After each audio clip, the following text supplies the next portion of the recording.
I've heard this, at least, like people saying SEO is not even important anymore. Like AI is getting rid of it. That doesn't sound like it's true. Big shift, I would say, since like 2023, it's the quality of the content. We're heading very quickly towards visual search. When you search for a topic you're interested in, you're going to see images running across the top of the Google search. Just thinking through that when you're putting together your website content, I think is going to really help you kind of safeguard your business. Google specifically is really looking for brands. They want to see a brand, they want to see that it's real, and they want to see that people actually trust them and they know what they're talking about. All right, everybody, welcome back to the podcast. This is the Nico Misleh podcast with your host, Nico. And I've got a really fun and special guest for you guys today, probably pretty different from a lot of the guests I've had on here before. She is not a nurse practitioner and she's not in medicine at all, but she might as well be because she's worked with us for a really long time and she probably knows this stuff better than most people. So her name is Amber Goetz, and she is a absolutely extraordinary person that I think Sherelle was, I don't know how she found you, like a friend of a friend of a friend. I think you did her website. And anyways, we kind of landed in your lap and it's just been an amazing journey with you. Amber, would you please do a much better job than I am of telling people who you are and what you do? Yes, I thought you did great. So I build websites, but I build websites that actually convert. And I also build them in a way where business owners can take control of it themselves and not feel like they're held hostage to some web developer and have to pay monster fees to keep it going. I also, working in this space and working with a lot of your awesome clients and referrals, feel like I have a pretty solid understanding of kind of how to help them navigate a great customer journey for when their clients are on page and they're considering booking or, learning more about their practice. And beyond that, I really am passionate about helping people understand how to rank their business and get better visibility, because we are living in the times of, one thing works this week, but then next week it's a different story. So it's been kind of fun for me to teach people that it doesn't have to be so stressful and so scary. Yeah, I love that. Amber, one of the things, for those of you who don't know, by the way, Amber, your business is called The Active Media, correct? Yes. So Amber's business, in many ways, she wears so many different hats, and she's been super influential because I think it's frustrating when you do work. I mean, I understand when we try to separate things out a little bit and like, I'm a super expert in this or that or the other, but it's still helpful when you just have a holistic understanding of how they all work together. And you're one of the best ever I've come across at doing that, because like you kind of said, web design and development is one thing, and it's a huge thing, but then getting that to actually convert, which is ultimately probably the most important thing, is like a totally separate thing. That, like, again, you can make a really beautiful website. It doesn't necessarily mean that it's going to convert, right? Correct. Yeah. I mean, think about a website you get on and you just can't find the button, or you click the thing that doesn't load, or it's in a weird place. Like, it's really thinking through, what is that user experience looking like? Mm-hmm. And is somebody going to have a pleasant experience on your site? Or are they going to maybe see all of the things you have to offer? A lot of times people, especially people who have like maybe built their own website from the jump and they're just thought, I'm just going to put this together. When they come to me and I get in there, I'm like, hey, here's just some outside information. I didn't know you offer all these things, because it's not portrayed in the right way, I guess. So yeah, it's really fun to help them see that. And it's like a light bulb goes off. Mm-hmm, and they're like, oh my gosh, I never thought of it that way. Yeah. I mean, I remember, especially looking at some other colleagues' websites when I was first getting started with my clinic, Apollo, and kind of thinking through, okay, this is the way I would love it to look and feel and behave.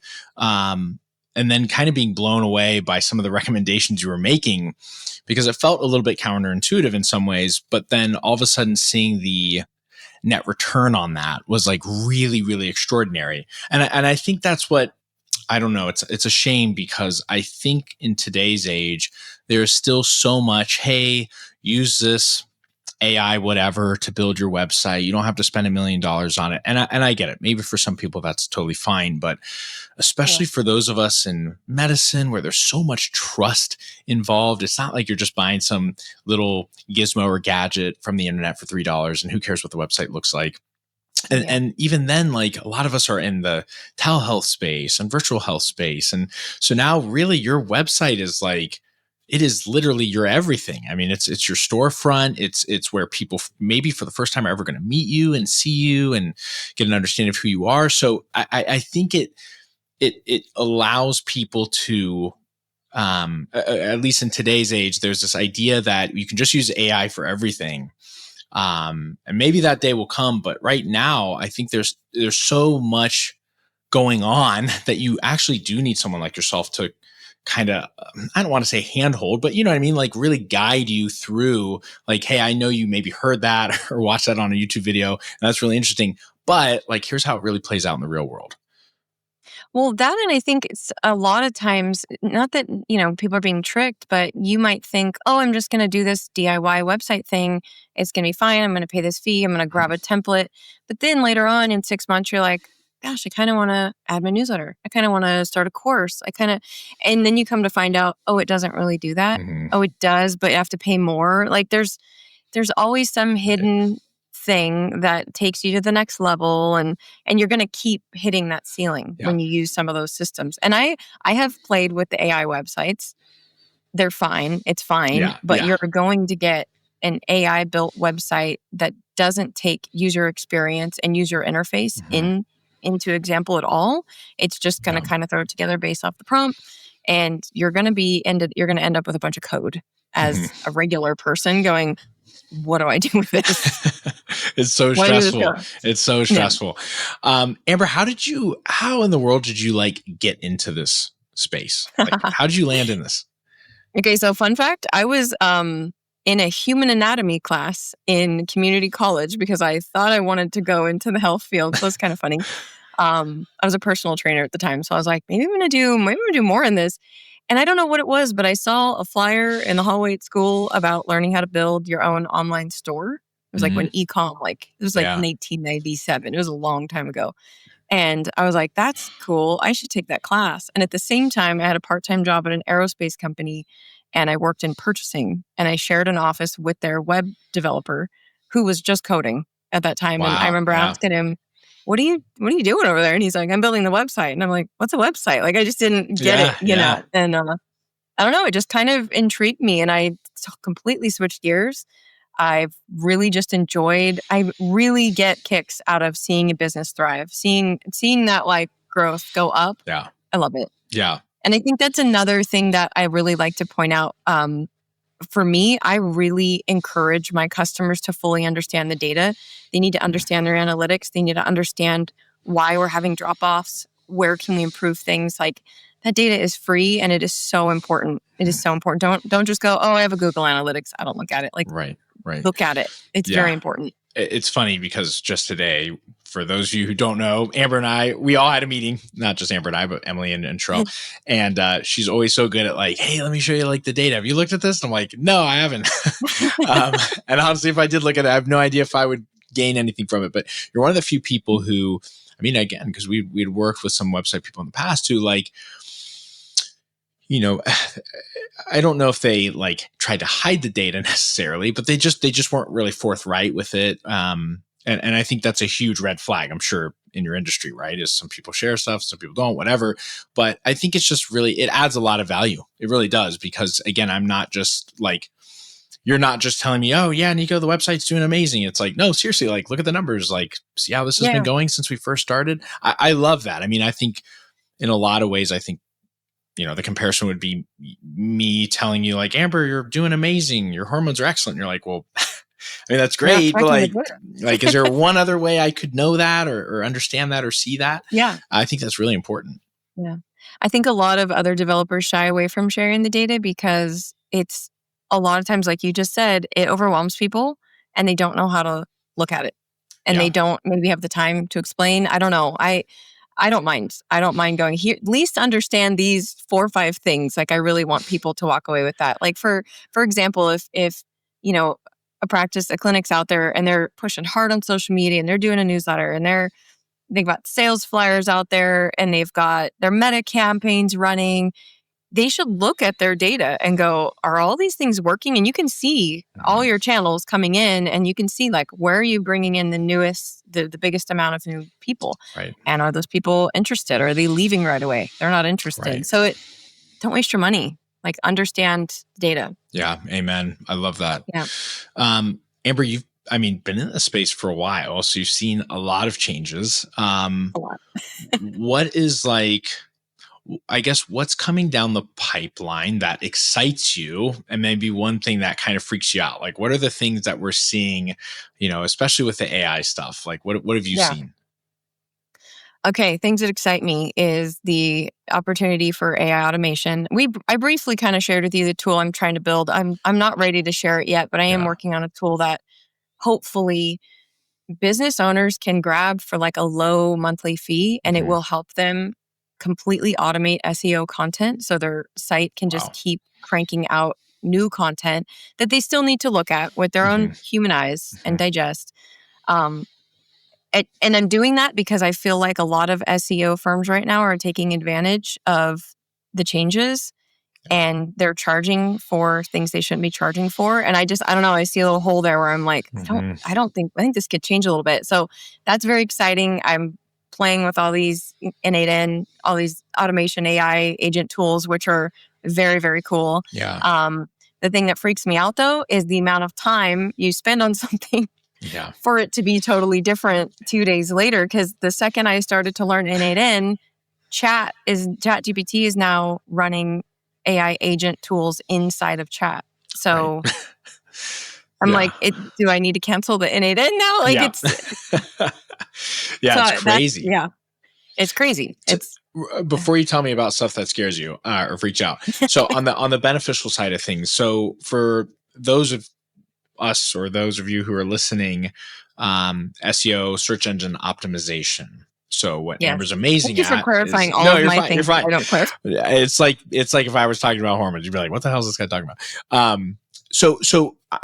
I know from a super high level view, SEO is always like, okay, getting certain things to rank and getting your website to be the first thing that Google's like, oh, I bet this person wants to check out Nico's HRT University. Click here. In the past, that was built mostly on text and like having a blog and like, hey, I talk about these certain things a lot, and Google sees that and it appreciates that and puts in people's faces. Am I on the right track?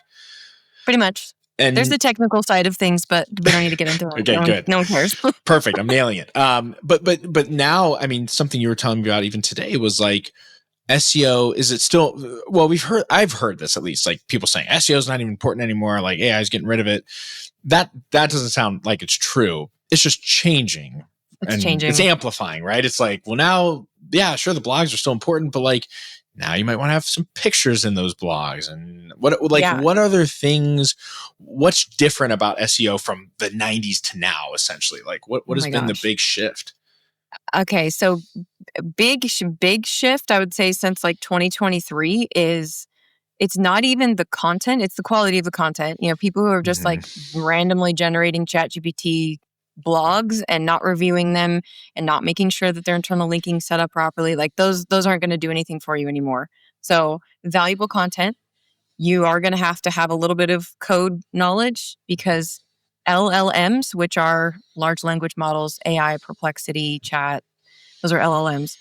They they want to read what's called schema data. So the pages need to have schema data. Hmm. A lot of DI site builders, they're not.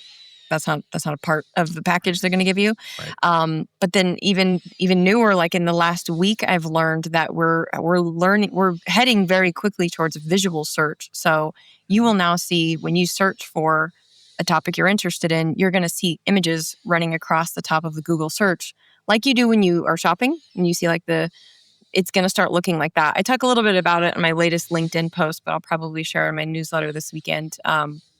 So people just need to be thinking like whenever you're putting a piece of content together, and you don't need to put massive, insane amounts of content Sure. together, quality over quantity, get images in there if you can.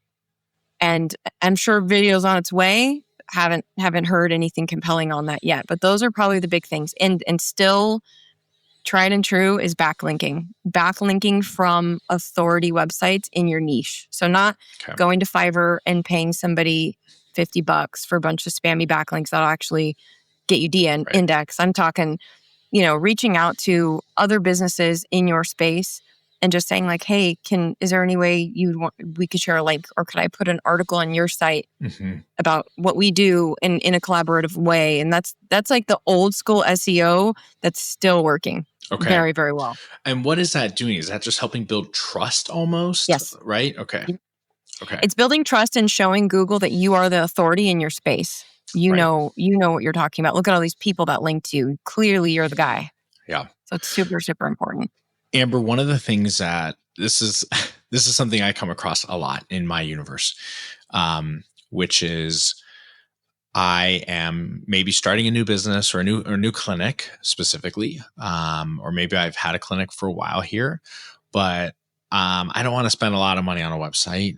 And I get that. Like some places charge exorbitant amounts of money.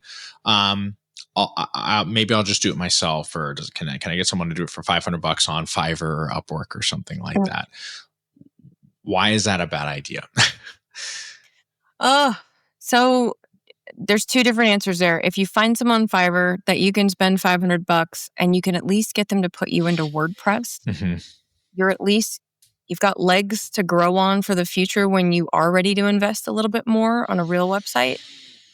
These DIY drag and drop builders, you're so limited with, they tell you that, SEO capabilities, they give you an opportunity to like name a page what you want and say, this is the keyword I want. Like they're giving you 10% of the pie. There's so much more that goes into the technical side of SEO that will bore your audience to death. So I'm not going to talk about it, but that's the difference. Like I'm in forums and Facebook groups where we joke about how fun it would be to try to rank like some of these DIY websites, because we just know it's impossible, especially now.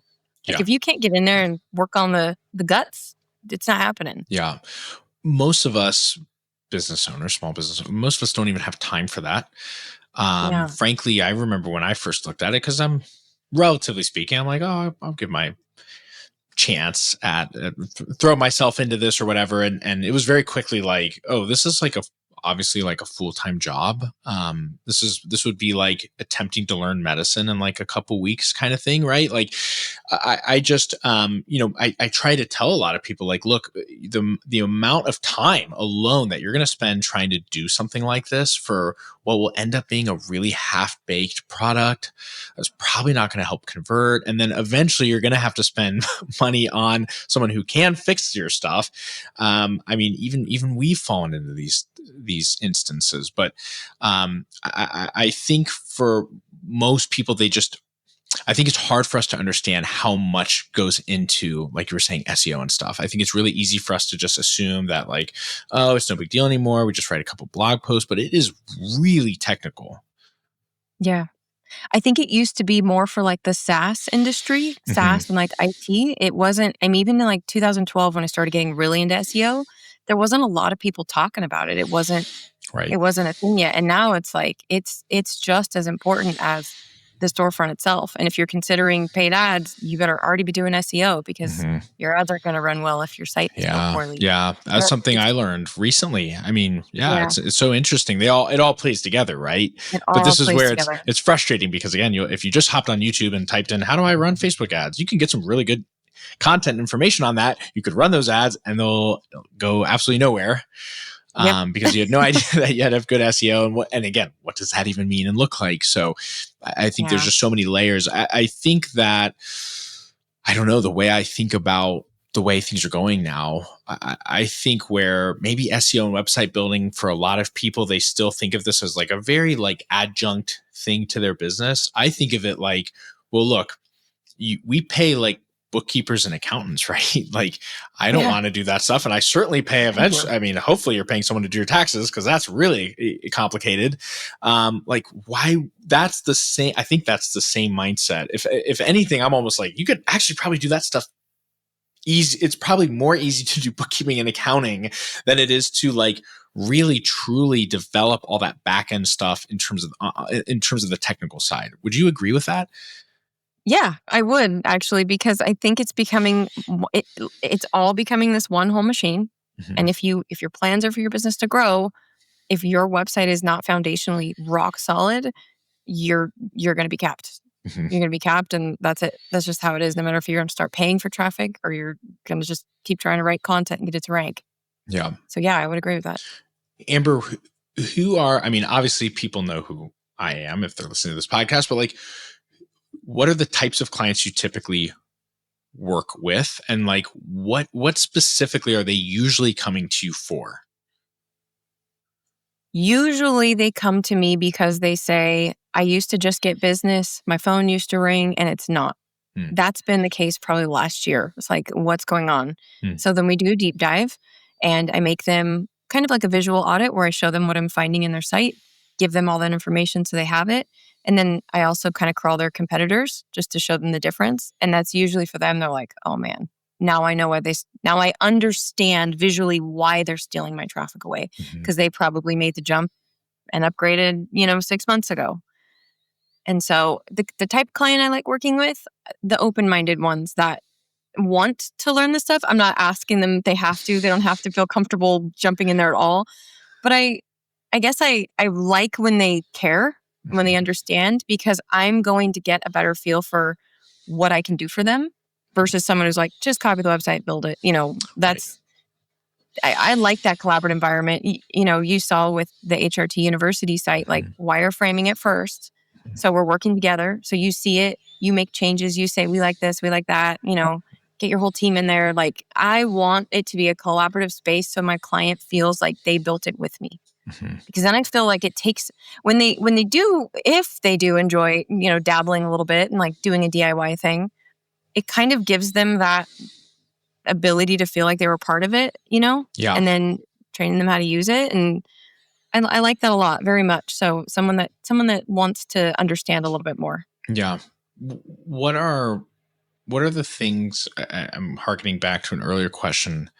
What are some of the things coming down the pipeline that I don't want to say, I'm not trying to make it like scary or freaky out, but like, I think there's a lot of anxiety around the whole AI thing. And like, is this going to like destroy everybody's worlds and universes? And like, is it going to destroy businesses? Or like, I'm just curious from your end, because you're kind of in that tech world. Like, do you feel like it's a more glass half full thing? Like, actually, I think this is going to be a really great thing. Or do you see AI and all that stuff as like a scary monster that's going to take over everything? I don't see it as a scary monster that's going to take over at all. I see it as this incredible opportunity to offload things we don't need to be doing with our Hmm. time. Hmm. And when it relates to search and how I think things are going to go for businesses, I think we just have to really start thinking differently about how we want to show up in search. Forget the whole, I need to rank in page one because that's leaving. I mean, it's Right. going away. It's just an overview now.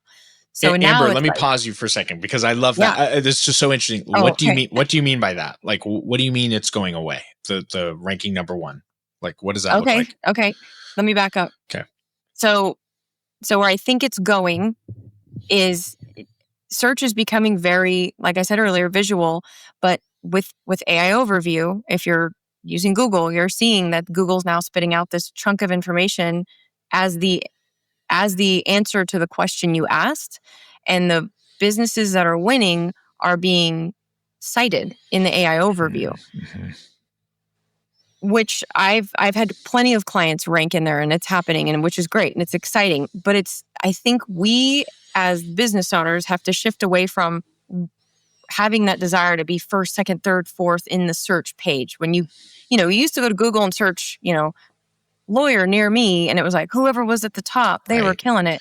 And Right. it's slowly changing, and it's just going to change more and more and more to where the AI overview is going to say, oh, if you're looking for da da da da da da, Mhm. it's going to give you an answer. So I personally feel the more we can think about how do I answer those questions from my ideal clients in my website copy so AI can give that answer better. So, Yeah. I'm Yeah. looking for an HRT clinic near me. It Yeah. populates that response better. Less we just want to be at the top, more we want to be the most helpful. We want to be the ones that you absolutely need to go to over our competition. And I think that's going Yeah. to happen very quickly here. And I think there's going to be a ton of people left behind because a lot of people aren't paying attention. Yeah. The A lot way of businesses. when you described that beautifully, the way I heard some of this was almost like the AI search in many ways is going to like even the playing field more. I think Because so. again, if you're right, if I just typed in HRT course, like what is going to pop up? And most people are getting better in the sense of like, we're using AI to do the search, or we're adding more keywords to our search, right? I'm not just doing HRT course. I might do HRT course, holistic, functional med. Click.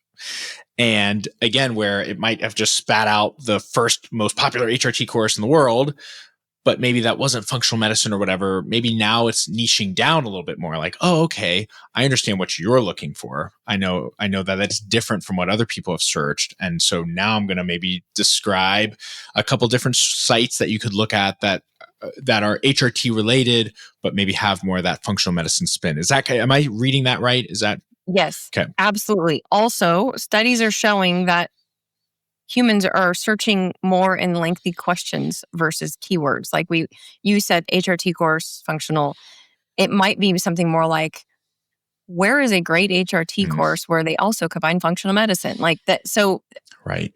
I'm assuming that's why the AI overview is answering us like that, because people are getting more used to talking to Chat GPT and they're getting used to searching that way. So just thinking through that when you're putting together your website content or putting together a new blog, I think is going to really help you kind of safeguard your business. Also, I'm excited for all of this because when AI came out, and even a few years before that, there was so many just junk websites getting thrown up. They were built specifically to rank a lot. I know a lot of web developers who were building websites, and they were called rent to rank. They would build them, and then they would go to that industry and say, hey, we'll give you this website for $500 a month. You get the lead, whatever. All that's going to go away because those aren't real brands. And Google specifically is really looking for brands. They want to see a brand. They want to see that it's real, and they want to see that people actually trust them and they know what they're talking about. That's the Google EEAT guidelines. If anyone wants to look it up, it's very boring. Yeah, but it's a thing. I mean, it's cool. It's cool to hear all this because I don't know. Maybe I'm always kind of a glass half full kind of guy, but when I think of AI or when I even use AI, for me, it's always like, this is so exciting. Like I don't know. I just assume that it's like the internet. And I know that people say, well, it's way more powerful. And there's so many things that we won't know. I get it. But I think I could still make the same argument for the internet. Like, in the 90s, like what was the internet? Like shitty web pages that you could kind of crawl every now and then. And now it's, really slow. Now I like literally get my groceries through it and can ask and access AI through it. So I don't think it's fleshed out enough to know, but in general, I think it's going to be amazing. I mean, already the things that I've used that are AI specific have been really helpful and gives me so much more time to do things that I care about and are really important. Yeah. I love that. The in-depth crawls I used to do on audits on websites, I would manually do myself. And now I have a prompt and ChatGPT will spit me out a spreadsheet in 30 seconds. That's amazing. Yeah, it's incredible. That's crazy. It is. It's totally incredible. Tell me, Amber, about some of the things that you come across working with your clients, like outside of some of the like, hey, I'm not getting the calls like I used to and stuff like that. What are other pain points that you see most often, and like, how do you deal with those? That's a good question. I